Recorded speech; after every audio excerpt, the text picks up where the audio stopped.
Ladies and gentlemen, the President of the United States, accompanied by the Vice President of the United States.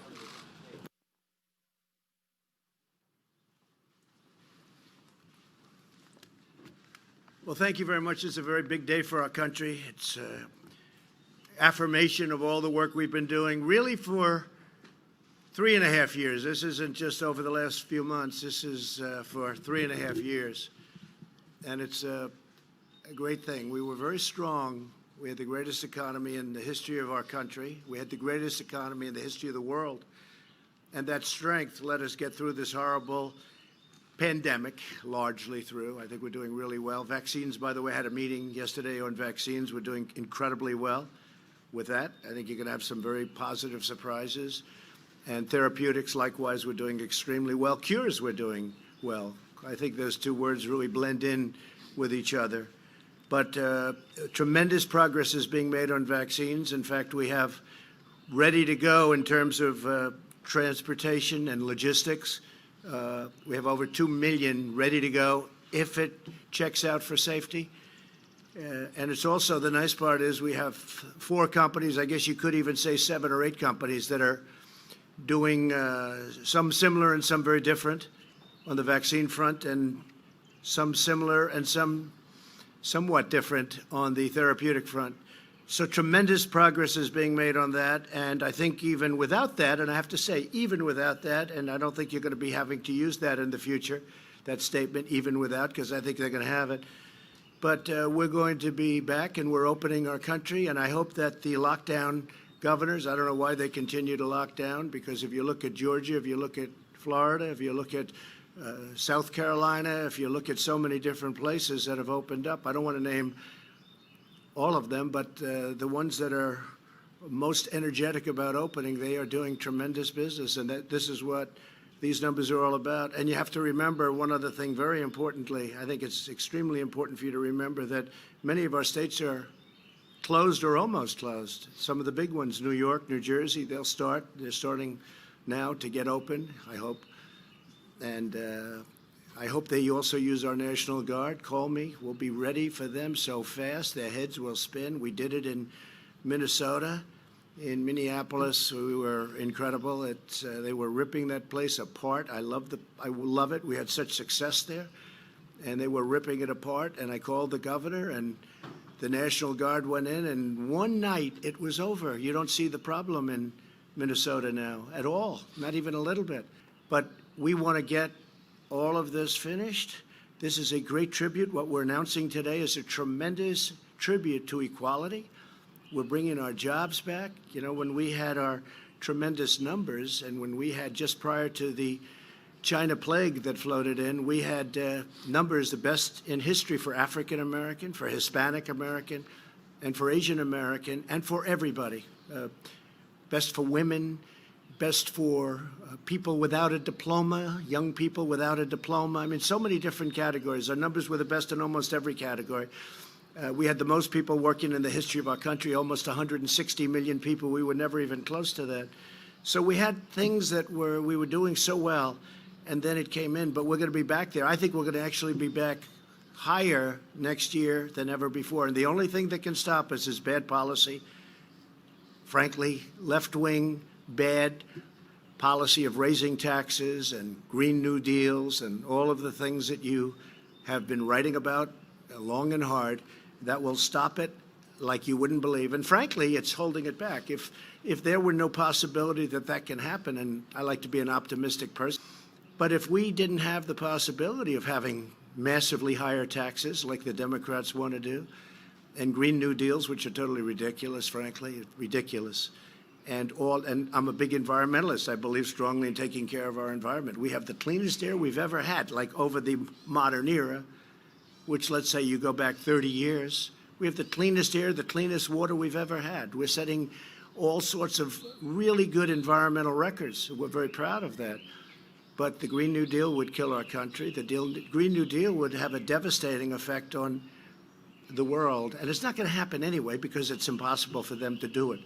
If you ever look at what they want to do under the Green New Deal, it's like baby talk. But we are doing something that this was an important day because this shows that what we've been doing is right. And the reason it's been and is so good is because the body was strong. Our body was so powerful that we could actually close our country, save millions of lives, stop people very early on from China. We did a lot of things, and then we really ended up with empty cupboards. We went into a ventilator period that the likes of which nobody's seen since the Second World War. We mobilized. Nobody's ever seen anything like it. And then we did tests. We're over 20 million, or very close, but I think we're over 20 million tests, more than anybody in the world. Germany is at about at 4, and South Korea is at 3.5. We're over 20. And by the way, when you do more testing, you have more cases. We have more cases than anybody because we do more testing than anybody. It's pretty simple. But this is outstanding what's happened today. Now, they thought the number would be a loss of 9 million jobs, and it was a gain of almost 3 million jobs. Nobody's ever seen anything. I think it was incredible in a couple of ways. Number one, the numbers are great, and this leads us on to a long period of growth. We'll go back to having the greatest economy anywhere in the world, nothing close. And I think we're going to have a very good upcoming few months. I think you're going to have a very good August, very good July, but a spectacular, maybe spectacular September, but a spectacular October, November, December, and next year is going to be one of the best years we've ever had economically. And now we're opening, and we're opening with a bang. And we've been talking about the V. This is better than a V. This is a rocket ship. So I'd like to just say that renewal, restoration, and recovery of the most vulnerable areas of America is going to be my focus. It's going to be a big focus because it's taking care of itself, but we have to help that very vulnerable area. They're vulnerable. It's not right, and we're helping them, and we have helped them in the past, and we're also to opportunity zones, criminal justice reform. Nobody's ever done for the black community what President Trump has done. Think of it. Historically, black small colleges and universities, they would come here for money every year for many, many years. After 3 years, I said, why are you doing this? Why do you keep coming here? They said, because we come. I said, don't you get a long-term deal so you don't have to come? The head of one of the very respected colleges looked at me and said, sir, we're like beggars. Every year we have to come to Washington and beg for money. I said, you should have a long-term deal. And we signed a long-term deal, so they don't have to come. I'll miss them. I told him, I'll miss them. I got to know them. But the first year, I didn't think anything of it. The second year, I said, that's strange. Why are you here? And then the third year, not so long ago, the same people, the heads of the historically black small colleges and universities, 44 people, maybe a little more than that, a little less than that sometimes. But after 3 years, I said, what are you doing? They said, the past administration did nothing for us. The administration before that did nothing for that. So I'm going to do it. So we did the opportunity zones with Senator Tim Scott, who's been fantastic. And by the way, it's one of the great unknowns because the opportunity zones, you don't talk about. It's one of the most incredible success stories ever in terms of the inner cities and in terms of black and Hispanic and Asian unemployment. Opportunity zones, you ought to do some stories about opportunity zones. Billions and billions of dollars of private money are being invested in putting people to work and getting money that they've never made before. So it's been really a terrific thing. It's now time for us to work together as we rebuild, renew, and recover the great promise of America. And that's true. We're going to work together. It'll all work out.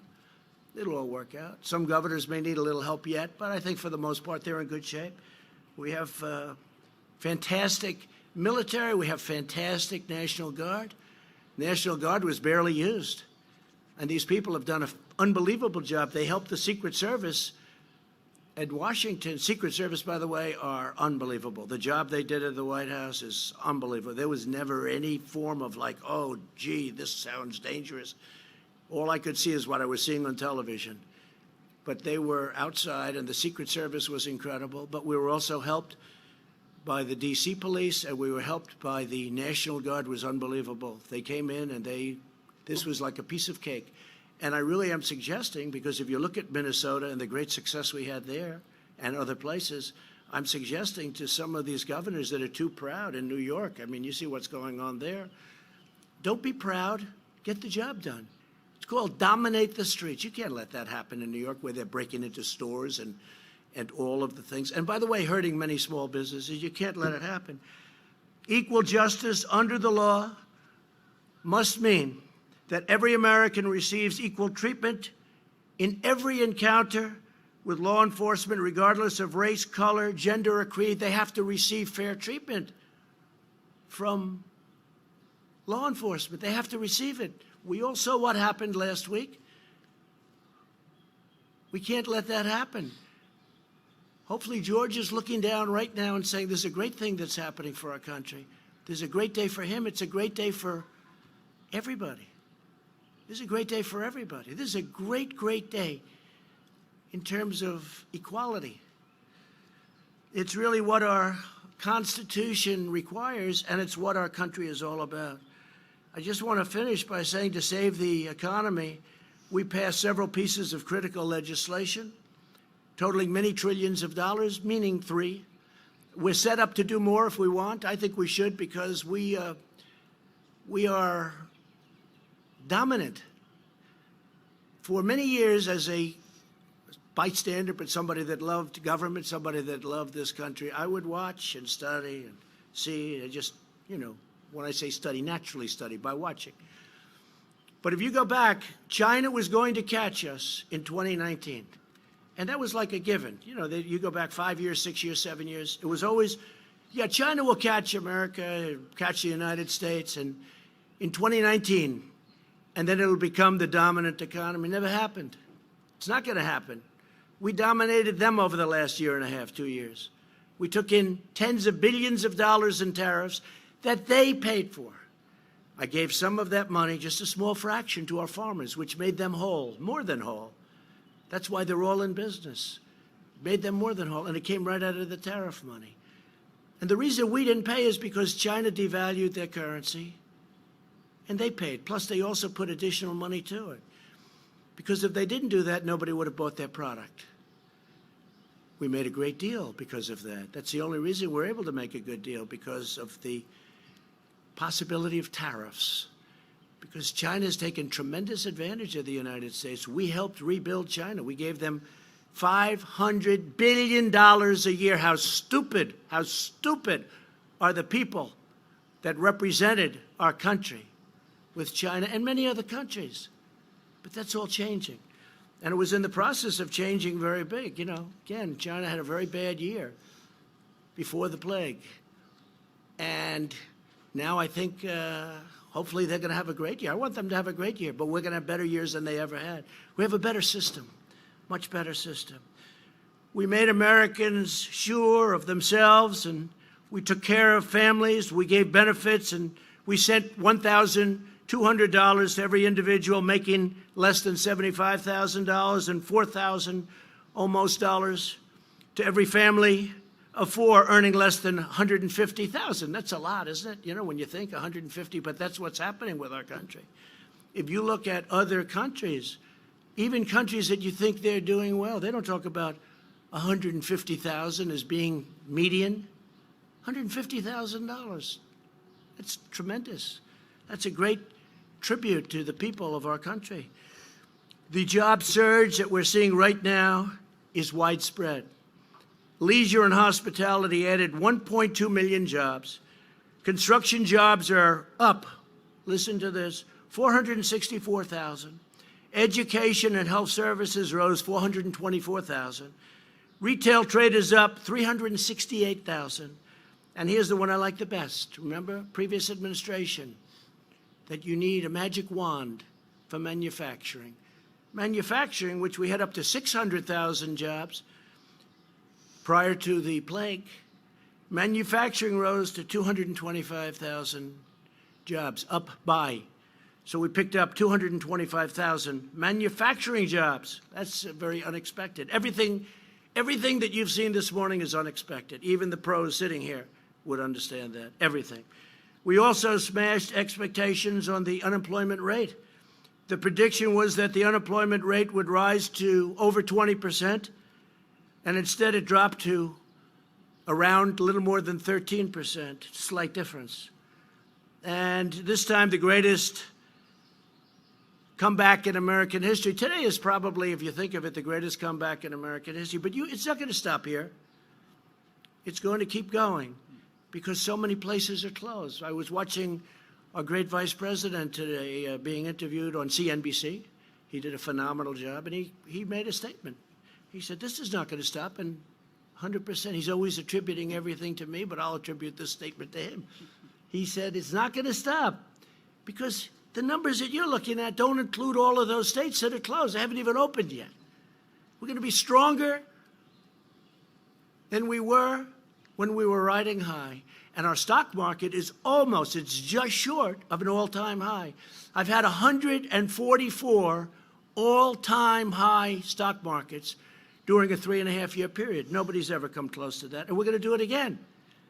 But it's going to be even stronger than last time. When I would say that to you 2-3 months ago, I could see what's happened. I have a good feel. I've always done well with numbers, but I had a feel for it. I said it even the other day. I was saying, I think we're going to have a tremendous next year. I think it's going to be a phenomenal next year.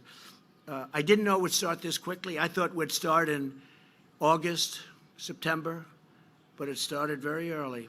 Amazing. It's an amazing thing, but it means that they're likely to return, and all of these jobs that we're talking about now aren't even included because some of our biggest places aren't opened. They're opening up now. I think New York's opening up like as of today, and that's one of our big ones. New Jersey. They're all working hard. The governors are all working. But we could go even steps further. But it's already been historic. Nobody has done more in 3.5 years than this administration has done. Nobody has come close to doing the things we've done. We've rebuilt our military. We've cut regulations at a level that nobody's even come close to. And that's whether it's 4 years, 8 years, or in one case, even more than that. Nobody's done anything close. Regulations, low taxes, rebuilt military, take care of our vets. We got choice approved for the vets. So instead of waiting in line for 4 weeks to see a doctor, they can go immediately outside, get a private doctor, we pay for the bill, and the vet is in great shape. And we actually save money, but more importantly, we save their lives, and we save the quality of their life. They were dying. They would come onto a line, they'd have to wait 4 or 5 weeks, they wouldn't be very sick. By the time they see the doctor, they'd be terminally ill. We don't have that anymore. You don't hear any bad stories about the vets anymore. That doesn't mean go out and find them, because tonight you'll be traveling all over the world looking for an unhappy vet. And we got accountability because we had a lot of bad people in the VA. It's called VA accountability, where we can now fire people that don't treat our vets good. We have sadists, we have thieves, we have a lot of bad people. And we can now, it's called VA accountability. Almost 50 years they've been trying to get it. Choice. Almost 50 years they've been trying to get it. For many, many years. I've been hearing about it for years. They've been trying to get VA choice. Choice means you can have a choice of a doctor. You don't have to wait in line if you have a long line. I have to say the VA has great doctors, but you can't get to them very quickly. Now they go outside and they take care of themselves. So we've had a great morning. This is just the beginning. It's going to be incredible. I'm going to sign our very important piece of legislation. Again, thank you very much to the Democrats. And then we're going to have a couple of words by a few of the people standing alongside of me. I want to thank them so much. And we'll talk to you soon.